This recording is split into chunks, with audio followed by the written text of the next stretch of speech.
And welcome to the last show of 2025. How about that? The last Orestes Destrade Big O show. What is up, my friend? How are you? I'm wonderful. I'm tranquil and tropical. Fantastic. Happy holidays to everybody. Hopefully they had a great Christmas, Kwanzaa, Hanukkah season, etc. I know I did. I just came back from Miami, visiting with my yaya. And we watched a cool Mexican mariachi movie. That's what she likes. That's what you do on Christmas. Yeah. Well, actually, I was there on Saturday and Sunday. I did Christmas here in Tampa with the family, but had a good time down there, and then watched a little football. Watched our Bucks. Not looking. Oh, but here's the cat. And then I don't want to. We got to go into baseball.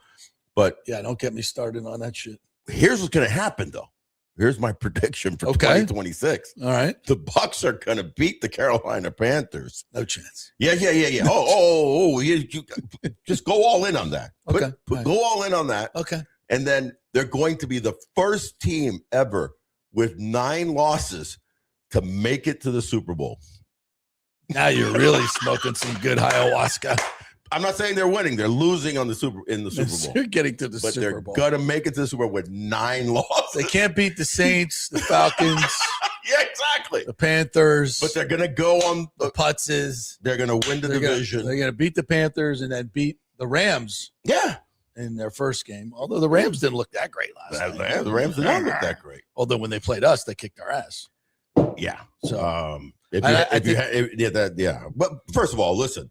I'm joking about how far they go in the playoffs, but they could beat Carolina. Well, why not? Yeah, anything can happen in the NFL. Yeah, they could beat them on any given Sunday. Monkeys will fly out of my butt.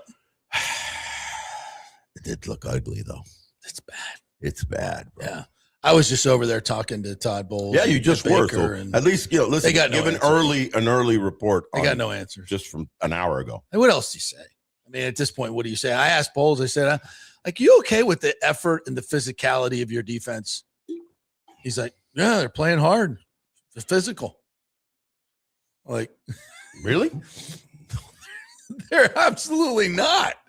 And he knows it, and everybody knows it. But it's one of those questions that everybody can see the answer to that question, but the coach can't admit it. I was hoping that maybe we'd get some type of insight. I mean, that's transferable to any major sport, especially professional sport, when sometimes you get the manager, the head coach, on there, and people obviously in the media that are really, really inside like you are, and myself when I'm covering baseball, but even the lay fan could see that their answer is not on point. But you do get managers like, we're playing hard. Your bats have been, you had 16 strikeouts and, an average in the last week. You've been averaging 15 to 16 strikeouts. How do you think about your bats? Listen, we're battling up there and we're I just think it's just one game that we just turn it on and we just get those 5 or 6 runs and we're just going to go. And you're like, you've been watching them for 2 weeks and you're going, that's not happening. This little lefty from AA came up and struck out 12 of you guys. This is an interesting question because especially in football, right? Especially playing defense, because defense is a lot about effort, right? It's a lot about effort and physicality. Defense, yeah, where you're, you can see swarming, you could see swarming defense, a fast, a physical. So guys are getting knocked back, which you never see the Bucks knock anybody back anywhere. Right. So it's very obvious in baseball. How can you tell when a team checks out? Lots of strikeouts. Lots of strikeouts. The approach at the plate, just not concentrating as far as like offensively. I'm talking about offense.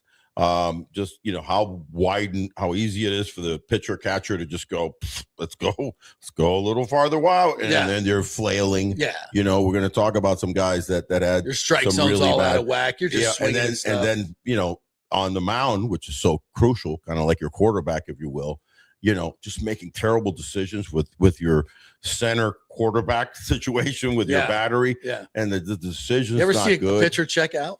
Oh, 100 times. I've gone from first base and go talk to a guy to calm them down. Doing? And, you just see their eyes and you're like, and they're just out of it, where they're like, I don't know what I'm doing with my next pitch or what I'm doing right now. I just walked 2 guys and I gave up a homer last day. So yeah, it's noticeable. And if you know that particular sport well enough, even as a fan, you could see the certain nuances and certain dichotomies of the sport, and you're going, okay, there's no swarm tackling. There's no, they're not locked in at all. They're locked in. They're laying away. Back. Yeah. So the same thing happens in baseball. It happens in basketball.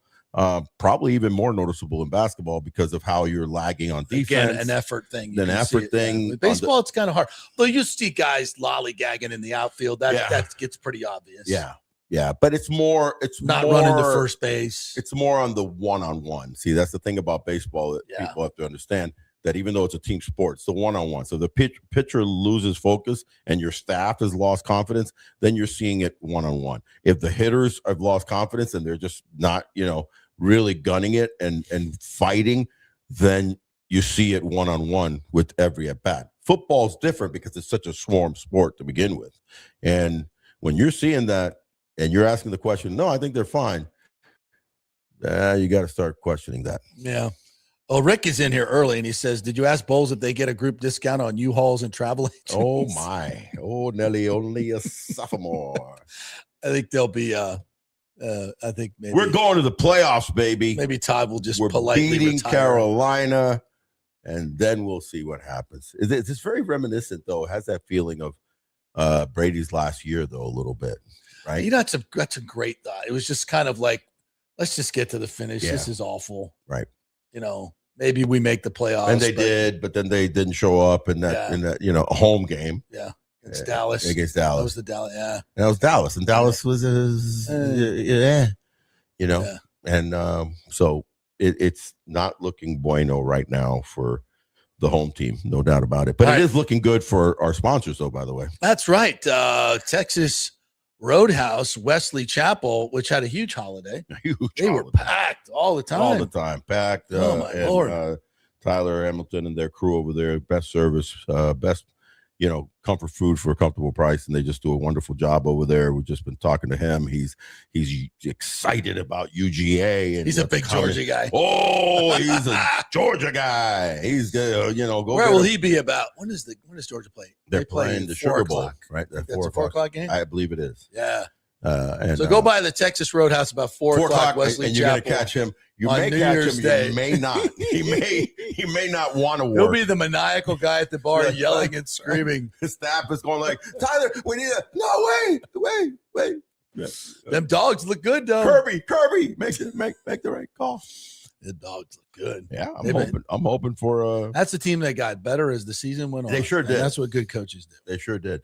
I'm hoping for their victory over Bama. Right? They got Bama. No, they got. They got the brain fart. When Tulane and they got Ole Miss. Ole Miss. Yeah. It's a redo. A little redo. So they're going to take care of Ole Miss, and then our UM Canes have a very tough OSU. So we'll see what happens there. Oh, that's going to be a good one. That's going to be a good one tomorrow night. Gamer, yeah. All right, that's what you'll be doing on New Year's Eve. Yeah, sure. Yes, sir. All right, so let's talk a little. We got to start with this rumor you just showed me. Rays wise, what are we doing here? So talking, the Rays are going after your boy. Some of my people in Tokyo, and then I kind of started researching it, and I actually found some stories where there is a rumor that I've been talking about Kona Takahashi as being a potential guy that could come from this team, the Seibu Lions, that to the Rays been a part of for many years and was a special advisor back in 24. And so I'm thinking that's the lesser sign, a guy that can be a 4th, 5th starter. He's strong, he's got a good arm, he can pitch out of the bullpen, be very cheap, get a little Japanese blood in there. That's a Rays move. Oh, but wait, my friend. There's the rumor that the Rays might be interested in Tetsuya Imai, the stud of the pitching of Japan, the best pitcher coming out of Japan right now. You've got till January 2nd, which is, what are we today? Tuesday? So that would be next, is it Friday? Yeah, Friday. Yeah. This Friday.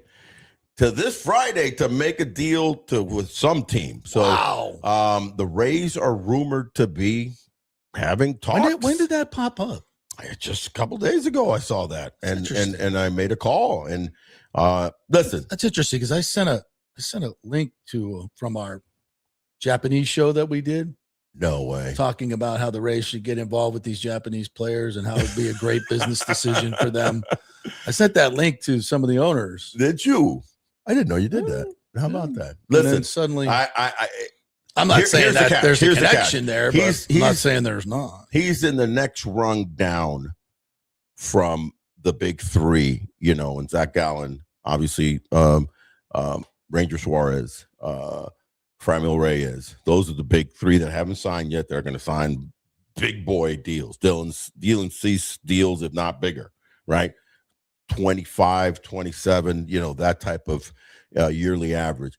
He's in the next rung below that, but still probably in the 20 a year scenario. So that's a hefty. And how many years would he sign? I'm sure he's looking for a 5-year deal. The whole rumor and stuff that the people that I talked to in Japan when it just started a month and a half ago, because it's a 45-day posting, when it first came out that he would be looking for a 5-year, $100 million deal plus.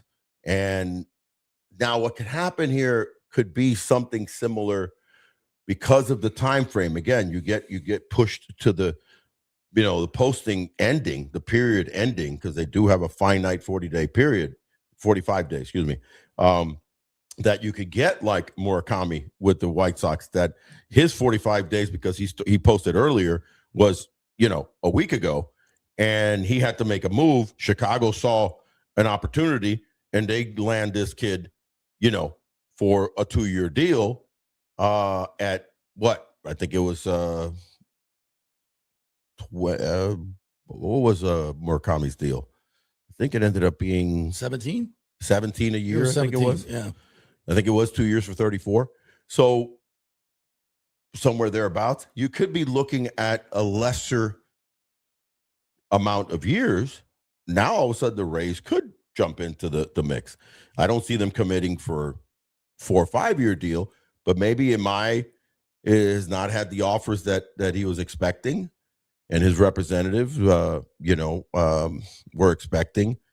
And I believe he is represented by Casey Close and Excel. So, there's a situation that maybe a 2 or 3 year deal could be palatable for a team that is not in that top 10 of big monies, the Yankees, the Dodgers, et cetera, et cetera. Though I've always thought that the team that he would land with in this offseason would be the San Francisco Giants. That's the one that I think makes most sense. The Yankees are still very heavy and rumored to be hot and heavy about him, as are the Mets. But I would think that the West Coast and the Giants would make the most sense. Yeah. But here we are, and at least the rumor is out there. With just the fact that the Rays and Imai are grouped together in an article or in a sentence is very interesting. Boy, what would that starting rotation look like?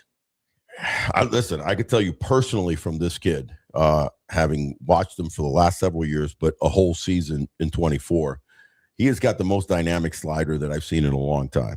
Okay, so it's not your normal slider. It's a combination slider sweeper, and that is his main pitch.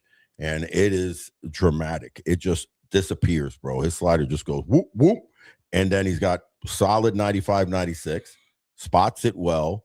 He does have a split, doesn't throw a forkball. He throws a split, average split, but it's good enough to off speed yourself. It's that slider, bro. It is devastating. So you'd have, if Sugar Shane comes back, Sugar Shane, Imai, Pepio, Rasmussen. Seymour, maybe Boyle. I like Seymour. Again, we're still looking at the potential of the Ketel Marte being at least on the table. Whether it happens or not. You know how I feel about it. I think it's at like a 30% that they would jump on that, because they are going to have to give up a guy like Ryan Pepio, because Arizona definitely wants primetime pitching right now. That's Ryan Pepio. He's the number 2 or 3 guy, and probably another pitcher. The rumor before was the combination of Shane Baz and Pepio would get the deal done. Shane Baz goes to Baltimore for all those young arms. but here comes the potential of maybe shipping a couple of those young arms like Brito, Fournette. Now all of a sudden you have, they have a stockpile of good young arms in AAA. Let me ask you this. To offer up for the Marte deal is what I'm saying. Are most of the Japanese stadiums kind of indoor stadiums? Yeah, they've now, because of the rainy season in August, which hits and you can't get around it for about a 2 to 3 week period. Over the last 20 years, most teams have either domed their stadium, like the Lions literally engineered and created a dome in the existing stadium that I played in. Yeah. And it's really, really dynamic. They did it for cheap too. I remember reading something about that. It was really well impressive, because I was always thinking, like, they're going to dome it. Well, it turned out beautiful. Those stadiums, the only one I've been in is the Tokyo Dome when the Bucks played there. It's very much like Tropicana Field. Oh, yeah. It has a very Tropicana Field. Oh, the Tokyo Dome, 100%. So I wonder if Imai would prefer to play indoors all the time, or at least his home games, as opposed to the cold, wet summers of San Francisco. Ooh, you're trying to convince him to. Yeah, you don't want to pitch in those 40-degree nights. The other attraction of coming to a team like the Rays is that you're arguably going, and maybe not much of an argument, the best division in all of baseball. Yeah. And it's a division that's getting jacked up as we speak in this offseason. Even more so. Baltimore is all in, buddy. Yeah. Toronto's already. They got a new rich owner, and he's all in. He's all in. Yeah. And it took him a little while. He took over last year, and they're redoing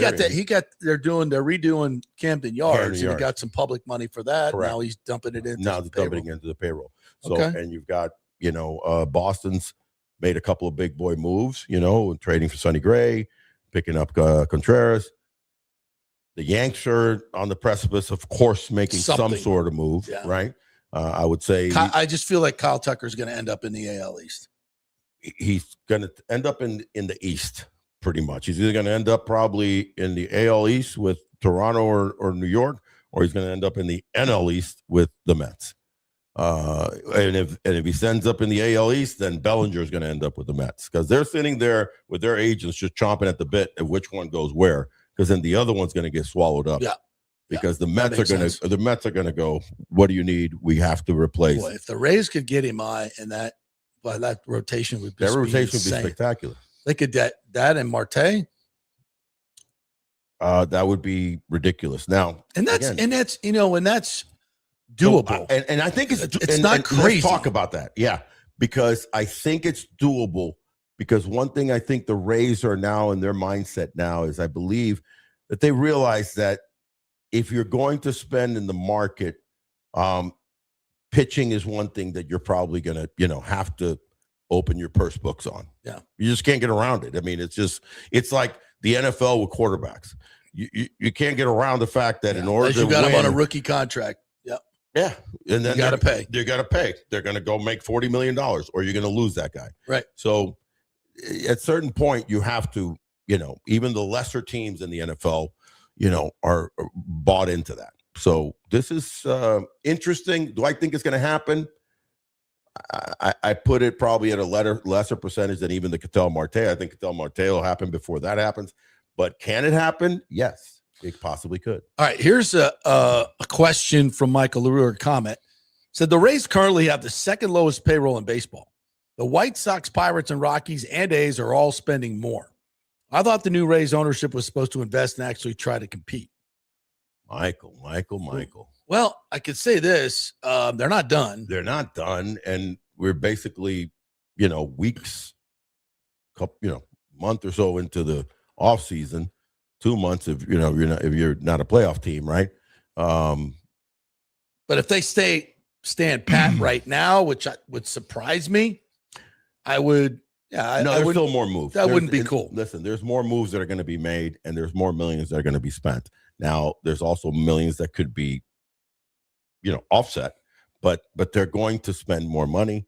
What that exactly is going to be, what that deal is going to be, we don't know, but they're definitely going to be. I fully believe that they'll break the $100 million threshold. Yeah. How much beyond that, I don't know.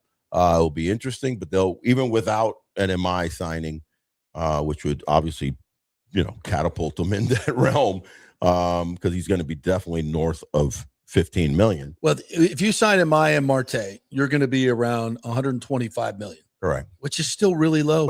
But you take, remember, you're taking away what, 4 to 5 no, he's not actually. Where's Pepio? Pepio is at 3.5, I think so. Yeah, right. 3.5, 4, I think I went a little too high, but you take that away. You've already trade a couple of the guys. Brandon Lau, and you've already saved. You saved 20 million on those guys. So if you take those two on and you're at 120, that's still low. That's a legit. But that's would be. Holy cow! I'll take either one of those. Either one would be great. I think it makes you really competitive. You take both, and now you're uber competitive. You have one of the best back into the mix of what is monstrous AL East. Yeah, you have basically the best starting staff in the East. Yeah, and now you have a lineup of Chandler Simpson at the top. Yeah, fast. 80 bag proven stealer, 300 hitter, Yandy, proven home run hitter, a proven 300 hitter with Caminero, Caminero, Caminero, a power hitter. That's oh my gosh, Cedric Mullins, and then that gets us into the other topic, which is key comeback players of 2026. You got 5 key comeback players in the AL East, and believe it or not, right off the bat is our very own. Rays, and talking about that lineup and the structuring, it really kind of falls on a guy like Josh Lowe to have that comeback year, because he's going to fall probably in that 6th, 7th spot, maybe 5th at times. But if he kind of struggles once again, it's just such a chasm that is created in that lineup. You need to kind of bridge that lineup where you're going to have 4 really talented guys, maybe 5. And then you need that extra guy. You saw how Toronto was able to, manipulate that and have almost a 1 through 9 depth. The Dodgers obviously have had it for the last several years, and hence championships.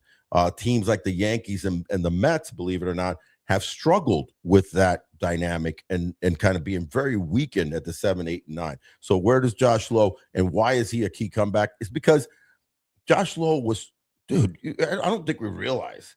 Let's take a look at Josh Lowe's 2023 season, when what he did at the plate. I mean, this guy was definitely an all-star, but holy cow, bro. I mean, not only did he hit 292, he had a 335 on base average. He had a 500 slugging. So he had an OPS of 835. That's big boy MVP type numbers, right? Mm-hmm. By the way, he attempted 35 steals. He was great on 32 of them. So he stole 32 out of 33 stolen bases, hit 20 jacks, had 83 RBIs. All of this, why? Because he was 100% healthy. So you go into 24, and all of a sudden, during the season, he gets a right oblique strain. And it just not only takes him out for several weeks, but he just wasn't ever the same. You go into 25, right out of the gun in April, the right oblique strain. And he, didn't come back for several weeks. And just, talking for a minute about this oblique, because we're going to talk about 5 guys, and believe it or not, there's another guy that had to weather not only a right oblique thing, but a left oblique. So, that oblique muscle has become almost a catchy injury, if you will. When I played back in the 80s and 90s, it just, you didn't hear it. I'll be honest with you, I never heard of anybody have an oblique strain. Now, why? Probably because the diagnosis, and I'm not trying to sound like I'm some dinosaur, but the diagnosis was a lot different. There's a lot more intricate MRIs that they can do. Right. So what an oblique strain is, a lower abdomen strain, or sometimes a tear. You're definitely out for several months. But guys would kind of pull their sides, And I got a pulled side. I got a pulled side. Yeah.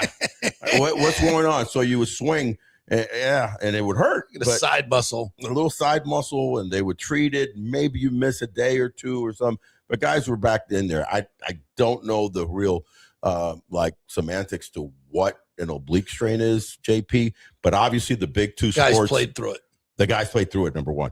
Number 2, the big 2 sports, because of the torque, is obviously baseball and golf, and you're a big golfer. Yeah. I don't know if maybe over the years that you've ever had kind of that type of I would assume it would be on the right side because you're going this way. If you're a right-hander, you're pulling through on the left. Maybe it'd be on the left-hand side for the most part. I was a switch hitter, and I remember balance. Straining my sides and over swinging and stuff like that, and taking 1,000 swings a day, but never at the point where you miss weeks and weeks and weeks and sometimes months. That happened to Josh Lowe. So then subsequently you had years, the last 2 years where, he dropped to 241, 220, games played, key, 108, 106 and 108.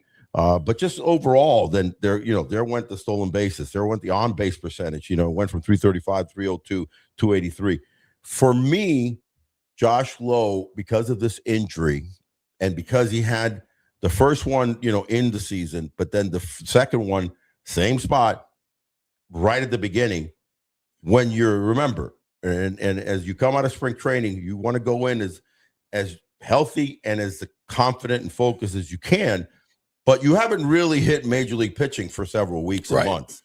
So I don't care how much BP you're saying, and I used to take live BP. I used to get pitchers, and we work each other out. Doesn't matter. Then you get into that game action. It takes you a little while. Pitchers had the advantage in April. Hitters start coming around really in May and June and the hotter months. So when you do that injury in April, holy cow, to be able to come back and input yourself into the season, you're so far behind that I think you got to go through your spring training reps almost and hit live, thing.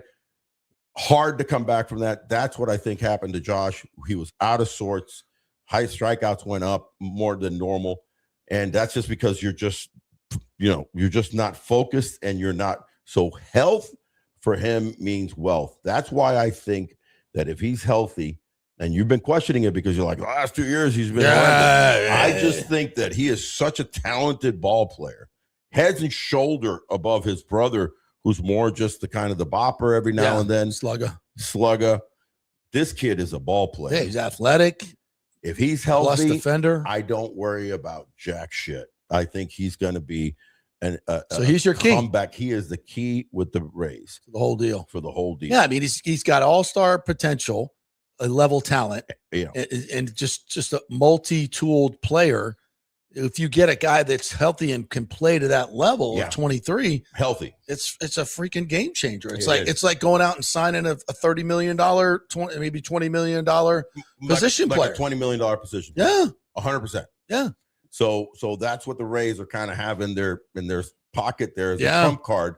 They're like, we keep this guy healthy. Bam, I'm pulling him out, and then you watch, because then he could be a 5-6 hole guy, could even be a 4-hole guy, really. Yeah. I mean, if he really gets hot, now you're using that guy as a protector to Caminero, So I think that he is an integral part of this offense and the team overall, because he's also a very good defender. So that's the key comeback for the Rays. You move on in the American League East to the Yankees.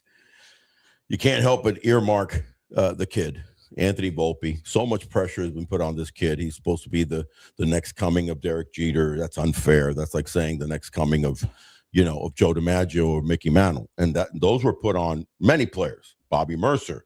You can think of Lee Mazzelli. Who's going to be the next, Mickey Mantle? Come on, guys. There's only one Mickey Mantle, one Joe DiMaggio, one Derek Jeter. Right. So Volpe's been under a lot of pressure.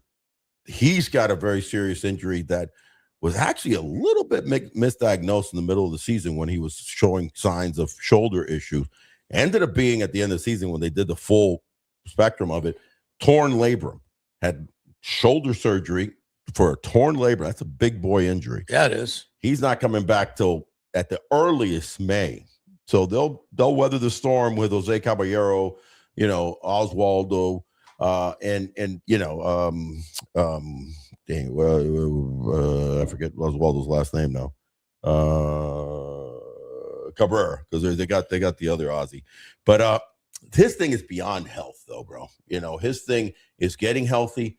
It's swing path, because somewhere down the road, his swing just got too funky, and it became a situation where where he's just gunning for home runs, just trying to hit jacks all trying the to time. hit jacks, Yeah. and he's The striking out uppercut, 150 strikeouts a year. When this guy's not, it's 2 years ago he did hit 20 home runs.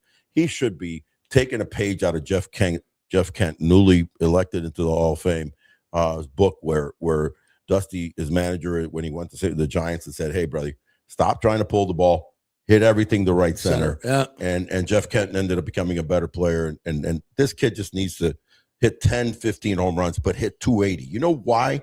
Because in 2024, brother, if you look at his stats, he had, I think, under a 300 on-base percentage, 159 strikeouts, scored 90 runs. How do you do that? You bat in front fast. You bat in front of some guys. He was hitting 8th or 9th, sometimes 1st. So Judge. You bat in front of Judge. But still, that means that he has massive speed. He is one of the fastest players in all of baseball, along with Bobby Witt and a few of these other guys like Harris. Chandler Simpson, thank you very much. So use your speed, man. Get up there and steal 40 or 50 bags. And you got to get on base, man. You break down the swing. So Volpe is a catalyst for the Yankees once he comes back. I think the next one is interesting because it's another Anthony. Is Anthony Santander. I'm a big fan of Anthony Santander, covering him a ton because he was with one of our nemesis in the American League East, the Baltimore Orioles. So, and I went to many trips with the Rays to Camden Yards and watched this kid literally develop. He's 31 now, but he's been in the big leagues now for 6-7 years, and you've watched him progress. Why I'm a big fan? Because he's a switch hitter. He's a power hitting switch hitter, which is what I was. He's a big thumper from both sides of the plate. And all of a sudden, he had 44 home runs, in 24. He's always been a big strikeout guy. I get that, but he runs well, very good left fielder, scores a lot of runs. He's a run producer. Talk about an injury. He started the season slow, hurts his left shoulder. In fact, it was basically a left shoulder subluxation, so almost like dislocated shoulder on a play. Never really kind of came back from that. And he ended up hitting 175, also had some lower back, got taken out of the roster for the playoffs. It was just an abysmal season because of health. He's another one that I put on the level of Josh Lowe. This guy's healthy. Watch out, because he'll have a 30, 35 homer year. Think about that. Think about the fact that Toronto Blue Jays did not have this dangerous bat to add to their push in the World Series. They're loaded. They're loaded and reloading. Yeah. So he's John Schneider's got that one in his hip pocket. And so Anthony Santander, I think, is the guy to keep an eye out for. And he's getting paid the big bucks, as opposed to, these other two kids that I mentioned before, Josh Lowe and Volpe, are trying to, get there. Get to that point. Santander signed a $91 million contract. Connor Wong with the Boston Red Sox is an interesting guy, because I remember when he got, pretty much handed the reins as the catcher for the Red Sox, and I was like jealous, because I'm going, man, the Red Sox found themselves an everyday catcher who was just a talented with the bat, hit 20 jacks. He hit 13 jacks, but he hit 280. Just outstanding defensively, good bat, and then all of a sudden this year, early in the season in April, breaks his left finger, and it just never came back off that injury. And again, those early April is something to kind of pay attention to. Any player, especially hitter, as opposed to pitchers.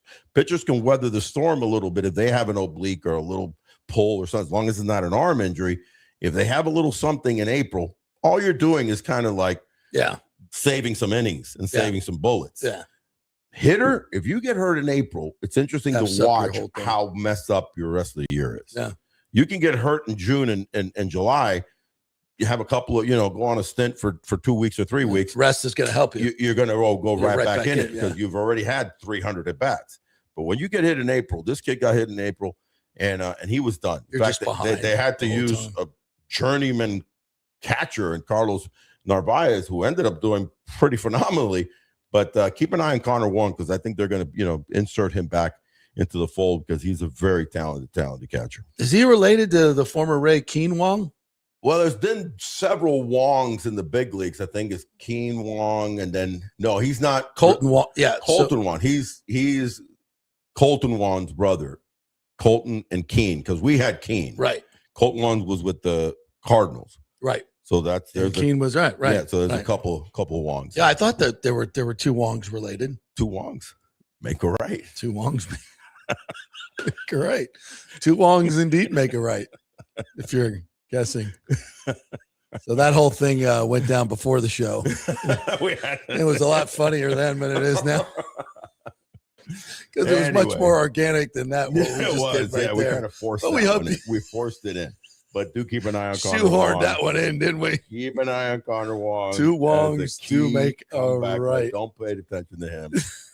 Stay with me right here and through the new year. All right, Michael LaRue asks you, Tatsuya Imai and Kazuma Okamoto. Okamoto's in town, by the way. Are in town, not in Tampa, but he LA. He flew into town. Yeah, he says they're in LA to meet with MLB clubs to negotiate a deal. Did the Rays send any representatives out there? I need to kind of, maybe after the show, we'll take a little peek and ask a couple of people because,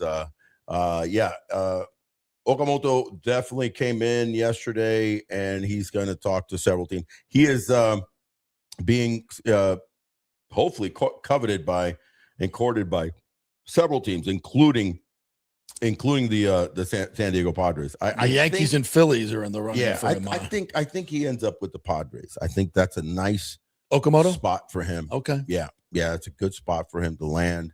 He could DH a little bit, play a little first. I think he's a talented guy. I really do think that he's a good bat and a quality hitter. So I hope he lands somewhere good. We don't need him here with the Rays because he just doesn't, we've got DH covered. We got third base covered. We got first base covered. So that could be interesting. Alejandro Noriega, good to see you again, my friend, says, hello, fellas. With some big name free agents still available, which free agent would make a attempt to sign if you were Neander? I would sign Heim, Caratini. Yeah, he likes Heim. I like Heim too, by the way. Good. Gallen out there, Corbin, Imai, Bader. Which one of those would you go? You're not a Harrison Bader guy. I'm not a Harrison Bader guy. We got guys like that. Yeah, exactly. I want guys that have a bit more pop. Yeah, especially for the money that Harrison's going to command because he's a veteran, good player, and he's a very good player. Yeah, it's just that we kind of have those, and we went in on Cedric light hitting fast outfielders. We went in on Cedric Mullins, so that's kind of our in. You know what I mean? We want to see Cedric Mullins have that breakout, resurgence year of 25. That's very doable for Cedric Mullins. So listen, the guy that's being bandied about right now that is a power hitting right-handed hitter, outfielder, is Austin Hayes. Austin Hayes, I think, is going to be priced out for the Rays. Now, if you're going to try to be looking at some maneuvering money-wise, I'd rather go all in on Ketel Marte and spend the money there than trying to take a chance with Austin Hayes, who's a guy that can give you 12, 15, 17 home runs. I'm not denouncing to Austin Hayes. He may end up as a Ray. It just depends on how the other chips fall. There's no compensation with the free agents. Exactly. Right. But right now, it looks like the Yankees and the Mets are hot after that, that kind of veteran right-handed. They're going to outbid you. Yeah. So that's the problem. They're going to probably outbid you. That could also happen with Imai. The Imai situation, I feel, is the years. It's almost sitting to a situation like with Bregman. Bregman really wants that, the Pete Alonso deal. He wants that 5-year deal. And Boston would have signed him already if he was willing to go 3 and an option. That would have been a done deal weeks ago. But he's wanting that security of that 150, let's say, for 5 years. Yeah, and he's got time to wait. Yeah. And people still want him. I mean, Arizona is right around the corner from where he lives right now as we're talking. So, he's got time to wait. Michael LaRue asks you, anybody can have Anthony Rendon for free? Angels just bought him out. Would the Rays have any interest? No. That's just that's no logic at all. This guy should not. God love him. And he does. But it's a very rich man. What he's shown as a teammate, and I hear his kind of like progressive thought on, I just a working man and I just happen to sign a big contract and that, and I'm injured. This is nobody nobody should be interested in Anthony Rendon. I would agree with that. Let's see here. This is also from Alejandro Noriega. Said, aside from Evan Longoria, who's going to be celebrated for the entire weekend series of the Mariners? Who else would you induct into the Rays Hall of Fame? BJ Upton, Zobrist, KK, Carlos Pena, D. Price. Who's the next one to go in? Those guys to go in? Any of them. I mean, I don't know. It doesn't. They all should be in at some point. Eventually, they all should be in. I would say if you're going like what makes most sense off the top is Carl Crawford. You know, he kind of talk about weathered the storm of being pre and post Devil Rays greatness. Yeah. And he just personified an everyday guy that would go out there and every year was getting 160, 170 hits and just so consistent and so dynamic, which is honestly what I'm looking for. Josh Lowe is what I think Carl Crawford did. I recall, Carl Crawford set a record while he was with the Rays, something to this effect, and it just speaks to the way he worked. Every year, his batting average went up. Right. Every year he started it, I think in the 230s. Well, I'll go ahead and look it up. Look it up. I think he had, I want to say he had over 1,500 hits with the Rays. I mean, it was but he came here as a great athlete. He was actually recruited by Nebraska to be an option quarterback. He's a Texas guy, isn't he? Yeah. And he was a great option quarterback, and then he just decided to play baseball. Right. And what an athlete, bro. Yeah, just an incredible athlete. Made himself into a great defensive outfielder. You know what I mean? You could so see the yearly development of that too, by the way, because it was kind of shakier at first, and then he just ended up being through work. His age 20 season for the Rays was 2002. How about that? He hit 259, playing in 63 games. The next year, he had played 151 games, 281. The next year, his WAR went up from 2.3 to 4.0. One of his better years in 2004, hit 296. Right. 296, stole 59 bags, led the league. And while you're looking at those things, I mean, the run scored. That's the thing. Runs scored. It led the league with 19 triples that year. Yeah. 104 runs. There you go. From a really bad thing. From a Rays bad team in offensive 04. team. Yeah. Wow. Yeah. And the next year, 301. Right. Still going up. Led the league with 15 triples. Had 194 hits that year. Yeah. Woo. I'm telling you. 33 doubles. Yeah. 15 home runs. Yeah. He was legit, man. The next year, 305. So every year it went up, kept going up. Clicking. 6 years in a row. Yeah. At 4.5 WAR. Led the league with 58 stolen bases. Led the league with 16 triples, 77 RBI, 18 home runs. Yeah. Then the next year, again, 315, 2007, led the league with 50 bags. Was something special. 184 hits that year, 93 runs scored. Right. And then in the World Series year, he went, the first time it went down, hit 273. He had some injuries that year. Yeah, he only had 109 games played. I think CC is the next legendary guy. You do. You 3-time All-Star. Yeah. 4-time All-Star. Sorry. In fact, he left obviously for the money, rightfully so, and went to Boston. And I remember that he just didn't connect with the Boston crowd, the Boston fandom. Supposedly, this is again, I'm just going from people telling me that knew him that he, didn't leave his apartment much, and it was a whole different dynamic. And it goes to show you how environment can affect the man and the player. And then injuries started, serious injuries. Went to LA, more injuries, and that was that. But in the period that he was a Ray. So how many years was that? I want to say 8. 1, 2, 3, 4, 5, 6, 7, 8, 9. 9 seasons. Yeah. There was no better outfielder in all-around player. Finished 7th in MVP voting in 2010. Yeah. When he led the league with 13 triples, 184 hits, 110 runs scored. There you go. So, yeah, that was a real beast. That guy should be honored. 47 bags. Then you go KK, because KK had the tenure. KK had defense. KK was a true face also a community guy. You go KK after that, I believe. Yeah, Carl was one hell of a player. Yeah, one hell of a, and great dude too. I remember when he signed that deal, he didn't want to leave. 100% didn't. He didn't want to leave, but the Rays weren't going to pay him. He would have stayed here forever at a decent discount.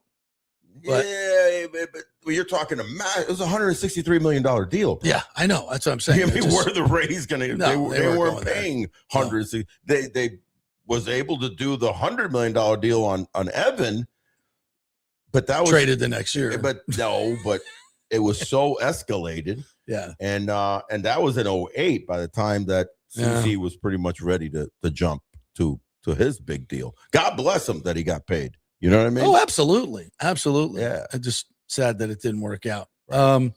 The current members. That's a good question, though, because that is happening and that's coming. By the way, Rays Hall of Fame current members: Don Zimmer, Wade Boggs, Carl Crawford, Fred McGriff, and Dave Wills. Yeah.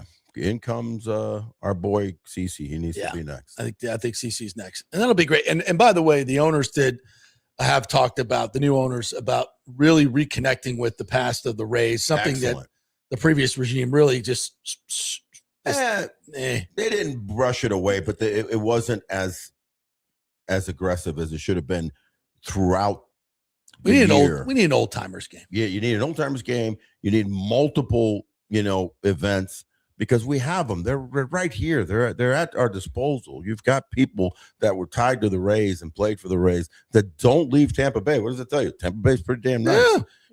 So do more of that. I think that's coming, and and it just makes so much sense because you tie into that. Another reason that's important, by the way, because we're reaching a time frame now where you're having the kids that started watching the Rays that were 6, 7 years old are having kids. Yeah. And they're bringing their 6, 7-year-old now to the Oh, you had to mix that in there, didn't you? Yeah, because you did that. Okay. Yeah. Because 6, 7. I see what you did there. You didn't have to do that. I thought you were talking about your boy in Chicago. that he has a message for you that dad, I got a girl pregnant. Yeah, no. We're going to be taking him. Not that I know. We're going to be taking him to the Rays game real soon. Although his new, I don't know if I should put this out in the public.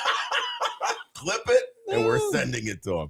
But he just met a girl, and that he was always the best. He was texting me the other day. Her name, shout out to Emily. Who may be watching the post. We love you, man. Because she is a huge baseball fan. No way. Yeah. Oh, so that's commonality galore. Yeah. Not only that, let me tell you how huge of a she might get mad at me. Follows baseball. Oh, big time. She's a big Astros fan. And in Chicago. She better not get in a taxi and say that. No, she was just visiting Chicago. Oh, okay. Because I think Chicago cab drivers are pretty particular. No, I wish so. She sent a text from, she was with my son, and she's like, "Oh, the Astros pitching lab is one of the best in the game." Do you know? And she's like rattling off these names. Oh my God, yeah, she's a big time. She knows her baseball, like stats and stuff. Yeah, all of it. I'm like reading this, that certainly ain't from my son. he don't know anything about baseball. I'm like, damn. She's a keeper, son.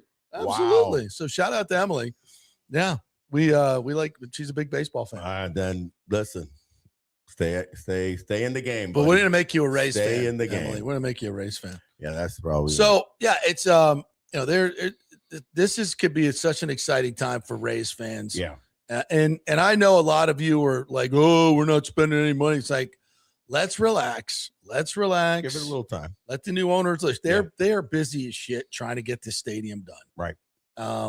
And somebody had a question about our favorite locations in here. Here's Alejandro said, would you like it Ybor or next to Raymond James Stadium? I would like it done. Yeah, that's that's what I want. I want a stadium done. I'd like in Hillsborough County. Even before that, just announced and a shovel in the ground, because then you know that you're on your way. That changes everything. It's already changed in Vegas that they already started that. Not everybody's like, lean back about, hey, they're finally coming. Are they not into the state? It's on its way. It's done. It's going. It's going to get done. So once we get to that, listen, anywhere in Tampa, I think we're going to be okay with, and it's going to be a venue that's going to be expansive, because they're not going to do this forever home that doesn't have forever profitability. That's right.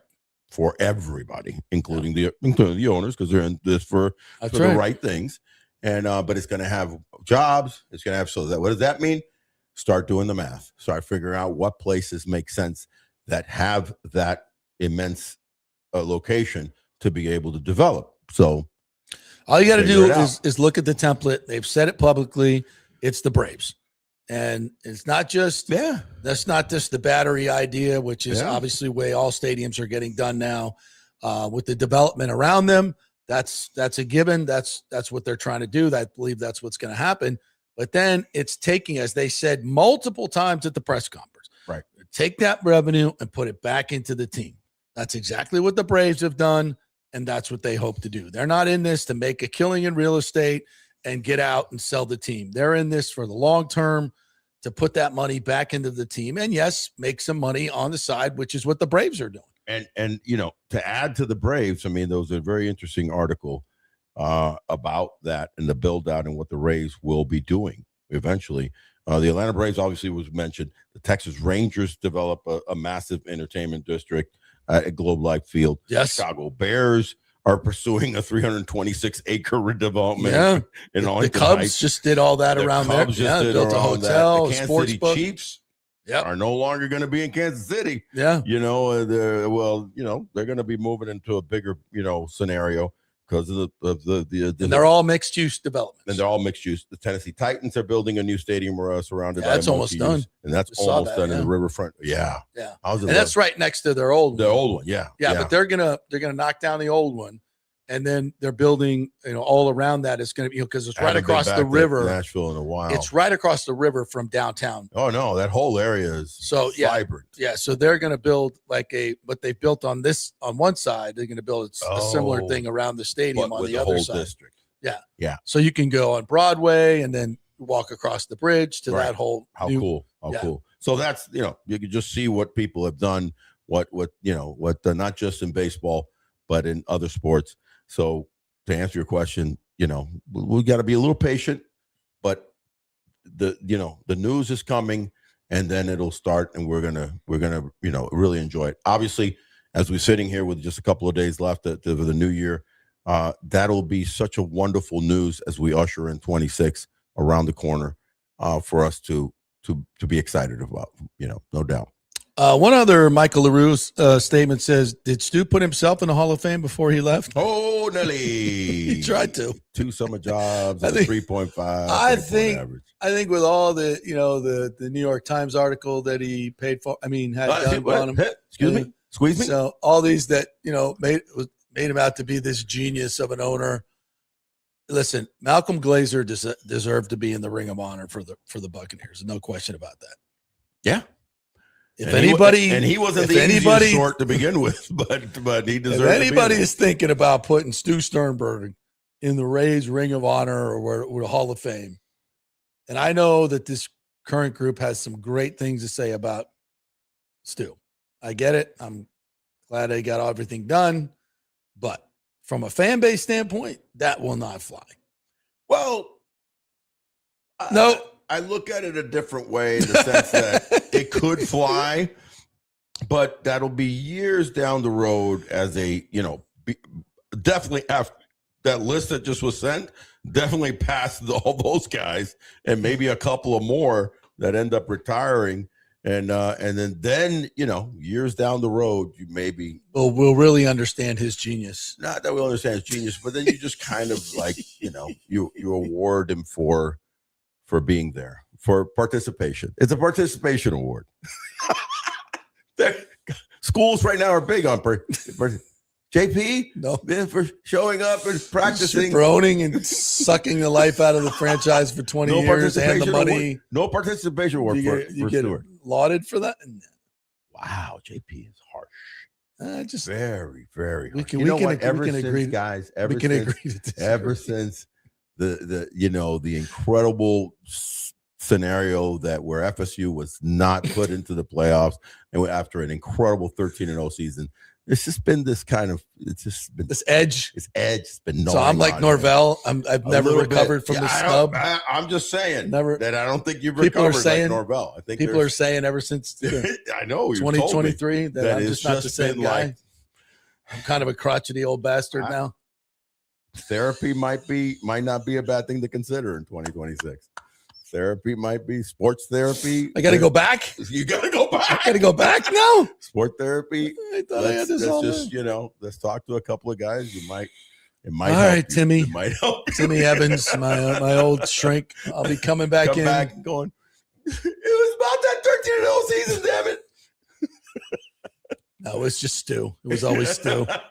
He broke me well before that. He broke you.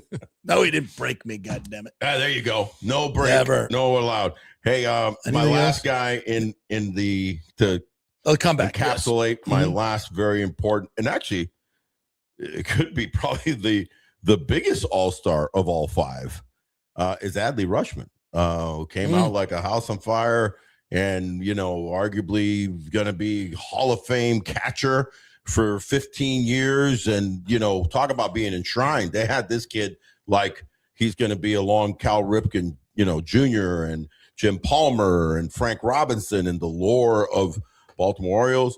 But wait, there was unfortunately the last 2 years. Interesting again, we circle back to the oblique. This guy's had not only the right oblique in 2024, the left oblique in 2025, and it just weathered him, man, and he hasn't been the same. And this is a talented catcher, switch hitter, great defensively.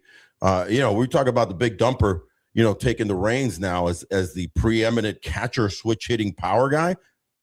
It was Adley Rutschman before that. Yeah, it was. So again, here's a guy. In fact, it's to the point where the last 2 years, because of those oblique injuries taking so long and costing him so much in his comeback and not hitting well or even catching well, they signed that 21-year-old kid, Samuel Basallo, to a sweetheart deal for like $80-90 million, to have him for, to eat up his arbitration and a little bit of his free agent years. Though he's a stud, big kid, but a Dominican kid, but they can use him at first base. But he took over the reins of catching a lot of games last year. But I think Adley Rutschman, if he's healthy, again, when you look at these key comebacks, I also look at what's key for them to be great again. And for Josh Lowe, solely healthy. For Anthony Santander, healthy. If they're healthy, you're going to see production. Connor Wong, it's a little tricky because, maybe the injury is still lingering. You've got a little bit of a challenge. He wasn't a superstar catcher. He was a really good catcher. Mm-hmm.